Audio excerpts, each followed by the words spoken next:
Arya. Saat ini kita lagi dalam perjalanan menuju studio Antv buat ketemu paranormal yang pastinya sudah nggak asing lagi, yaitu Roy Kiyoshi. Mau lihat seperti apa keseruannya? Saksikan terus. Nah, Pivanian, sekarang kita sudah sampai di studio Antv yang ada di Cawang, tempat berlangsungnya syuting Karma. Seperti apa ya studionya? Ayo kita masuk aja. Oh ya, ada yang menarik nih. Di sini sampai ada pengumuman Roy Kiyoshi tidak menerima konsultasi apapun di studio ini. Nah, karena kan sekarang Roy Kiyoshi lagi naik-naiknya ya di masyarakat, makanya banyak banget penggemarnya yang minta konsul nih ke dia. Sampai harus bikin pengumuman kayak gitu.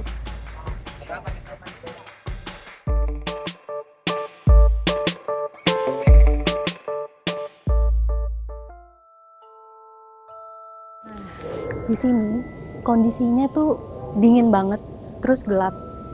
Emang gak tau ya, kayaknya emang menyesuaikan. Ya udah, nggak usah lama-lama lagi ya. Kita langsung aja ngobrol-ngobrol seru sama Roy Kiyoshi. Peran Roy Kiyoshi di Karma itu sangat penting sekali juga, karena kan yang mengelit program ini juga, dan partisipan juga minta solusi dari Roy. Jadi Roy Kiyoshi juga membantu mereka mencarikan jalan keluar apapun yang ingin mereka tanyakan, seperti itu. Peran Roy sangat penting sekali, dan peran Robby juga sangat penting juga. Kita berkesinambungan lah semuanya. Tapi memang Roy di sini harus memberikan inspirasi buat mereka, dan juga harus membuat mereka menjadi lebih tenang juga. Penting loh, tidak hanya unsur klinik, tetapi tidak hanya melulu misteri, tetapi juga ada banyak problem rumah tangga juga yang Roy harus pecahin di sini. Bahkan kemarin ada juga jalinan kasih yang tidak terhubung, akhirnya terhubung juga kan. Jadi peran Roy menggali data di mana ibunya berada, seperti itu. Roy bagaimana memilih partisipan.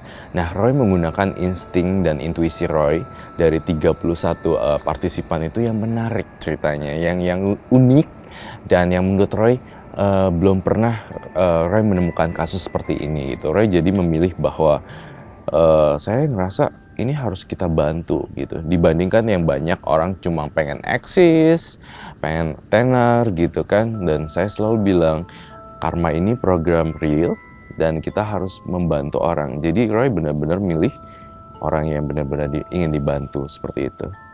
Program Karma memang semakin kesini gitu, Roy semakin bersyukur tentang kehidupan sebenarnya, bahwa ternyata manusia itu banyak juga masalah yang wow gitu, dan orang-orang di luar sana kan selalu mikir, duh gue kenapa ya nasib gue gini gitu. Dan ketika Roy melihat langsung, Roy lihat banyak yang dizolimin, banyak yang juga anak yang diapain sama bapaknya, itu Roy jadi semakin kesini semakin sayang sekali sama keluarga, sama waktu kehidupan, zona waktu yang Roy punya di kehidupan sesingkat ini. Waktunya Roy gunain, itu sih yang imbasnya. Tapi kalau karakter nggak ada sih, karena satu ini sih, karena memang Roy kan ya gini gitu padanya. Wah iya, itu pramugari. Wah iya. How do you know about that? Oh my god, seriously, itu mengesankan sekali. Dan ketika kita lihat dia itu sosok pacarnya, memang sebelum meninggal ya, almarhum itu terkesan seperti apa dan seperti apa. Ketika kita melihat namanya, terus aku terbawa dalam gitu, dan didatengin arwahnya, ternyata dia minta maaf loh.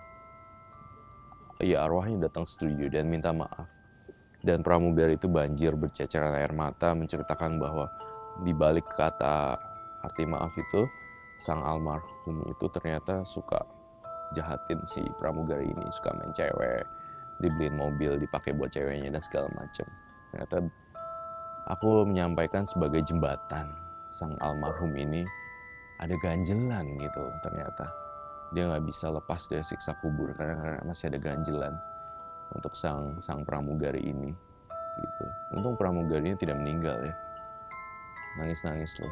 Wow, it's so amazing. Karena saya ngerasa gini, itu salah satu episode yang menurut saya agak kurang nyaman gitu, dan energinya terlalu kuat di sini gitu kan, dan menyebabkan beberapa partisipan saya juga terluka juga dan khawatir, was-was lah intinya. Dan itu dihentikan aja daripada chaos.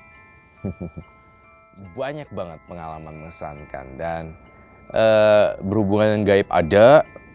Kalau gaibnya itu jadi ya berhubungan dengan barang-barang gaib, juga pengalaman mengesankan bahwa ada juga guru-guru spiritual yang guru-guru orang-orang pintar yang ternyata ingin menunjukkan sesuatu dan ingin Roy membuktikan bahwa dia tuh bisa atau tidak juga. Oh, ternyata ada juga orang seperti itu. Itu mengesankan juga loh sebenarnya hal-hal kayak gitu.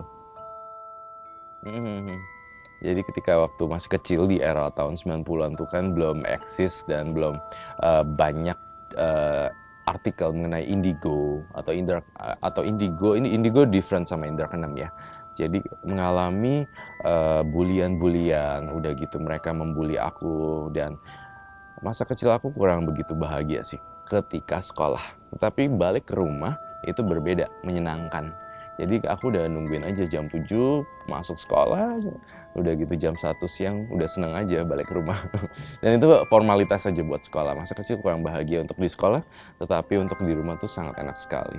Karena mereka tuh parenting controlnya tuh, mereka, my mom sama my dad treat aku kayak orang yang bisa milih gitu, bukan kayak orang Indo, bukan orang kebanyakan gitu. Jadi Roy dibebaskan, kamu mau pilih apa dek, yang A, B, C, sukanya yang mana gitu. Kalau nggak suka nggak apa-apa, nggak usah diambil, seperti itu. Jadi lebih suka aja sih. Dan berbicara ketika masa kecil, aku juga mengingat tentang hal-hal yang berhubungan dengan gaib. Jadi sering diganggu gitu dan suka ngobrol sendiri, asik sendiri gitu loh dengan duniaku sendiri di sekolah. Jadi kan di belakang studio juga ada bangku-bangku kosong gitu kan. Aku suka banget di belakang studio ini, backstage. Dan apalagi kalau di sekolah, aku bangun pagi terus ke sekolah, itu kayak ngobrol sendiri lebih enak sih ketimbang sama teman-teman lain. Tuh kayak mereka udah gak nyambung aja. Nah, gara-gara gak nyambung jadinya dibully. Gurunya juga ngebully gitu. Kalau seorang anak ini harus seperti ini gitu, tulisannya harus seperti ini. Aku kan random ya, kalau nulis juga ngaco gitu, gambar juga brek gitu, berantakan semuanya. Jadi ya itu kehidupan masa kecil aku, selengean tapi di rumah benar-benar dikasih kebebasan. Nah, ketika besar menjadi seseorang yang bisa lebih ekspresif seperti itu. Banyak sekali teman masa kecil tuh luar biasa. Dibilang temen temennya setan semua ya, bingung juga gue. Nah, jadinya bawaannya kayak halu ya kalau bahasa kids zaman now. Kalau dulu tuh ya temennya banyak, ada nenek-nenek, ada bentuknya pocong, terus banyak kan sih ular ya, dan ular gitu juga. Mereka datang dalam wujud di tembok ada ular, kemudian kalau di sekolah ada nenek-nenek datang, rambutnya panjang, suka nemenin gitu, panjang sekali rambutnya, dan ada yang rusak mukanya. Teman masa kecil aku tuh bener-bener luar biasa. Tapi entah kenapa ya, seiring berjalan waktu ketika sudah mulai agak SD, SMP, SMA, itu yang jelek-jelek udah nggak bisa berteman lagi gitu. Kayak seleksi alam lah. Kalau kita berteman kan manusia pasti ada yang ke mental sendiri juga. Nah, mereka juga seperti itu.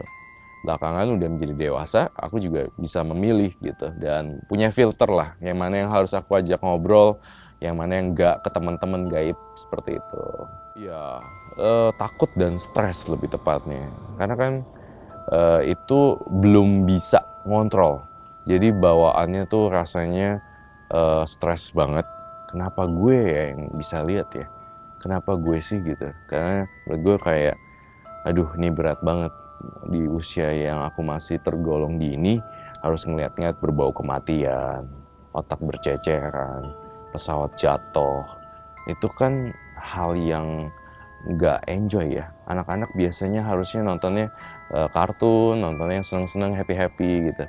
Nah, gue liatnya vision-vision yang jelek, itu bawaannya stres. Trauma iya, trauma pastilah ketika pada kala itu. Tapi beranjak sudah mulai disodorkan dengan banyak informasi, dan aku udah ke psikiater, psikolog, dan banyak tes IQ, EQ, SQ. Itu semua mengkerucut bahwa aku adalah seorang indigo. Jadi aku udah bisa accept myself gitu. Kalau pengen ke orang, kita harus menerima diri kita sendiri dulu gitu. Nah itu dia perjuangan seorang anak indigo. Memang indigo itu adalah istilah kan ya, dan tidak risih sih sebenarnya. Bagus juga kok, sekarang udah banyak informasi juga ya mengenai anak indigo. Bahkan juga ya, kalau saya bilang entah kenapa tren ya, ibu-ibu pada nanyain ke saya, anak saya indigo bukan? Anak saya ini enggak. Kan dalam hati saya berpikir bahwa, what? Zaman aku era tahun 90-an itu sangat tidak menyenangkan gitu. Kenapa sekarang belakangan orang suka ya anaknya bisa punya bakat? Karena nggak gampang. My mom sama my dad tuh gedein aku, gila, nangisnya nangis darah, nangis banget tau nggak? Karena roller coaster. Kan mereka yang ngelihat aku tuh sosoknya yang udah jadi aja. Mereka belum lihat yang behind the scene-nya seperti apa. Itu berat sih menurut aku. Kalau aku ada ibu-ibu yang anak ini gue bukan anak ini bukan. Bu, mendingan jangan deh. Susah ngurus anak indigo, bener. Karena repot. Dia roller coaster abis jadi moodnya. Nah, Vivanians, gimana? Tadi udah ngobrol-ngobrol seru bareng Roy Kiyoshi. Jangan lupa baca artikel lengkapnya di viva.co.id dan subscribe channel YouTube viva.co.id. Dah!